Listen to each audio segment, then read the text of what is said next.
জিন্দাবাদ জিন্দাবাদ এই আওয়ামী লীগের ঠাঁই নাই পহেলা জুলাইয়ের বাংলায়। এই গোপালগঞ্জে হামলা কেন?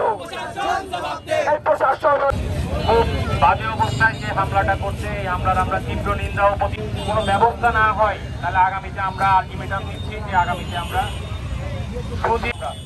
আমি এ পর্যায়ে টনি ভাইকে কিছু কথা বলে শেষ করার জন্য অনুরোধ। জাতীয় নাগরিক পার্টির পক্ষ থেকে সে সকল হামলার প্রত্যেকটি তীব্র প্রতিবাদ এবং প্রত্যেকটি নেতাকর্মীকে বিচারের আওতায় আনতে হবে।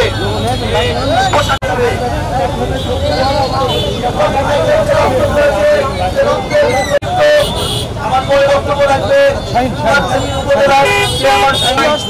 সেই কর্মসূচি ছিল অত্যন্ত শান্তিপূর্ণ একটি কর্মসূচি। আপনারা এই 64 জেলার মধ্যে গোপালগঞ্জ একটি জেলা, এটা স্বাধীন আলাদা কোনো রাষ্ট্র না।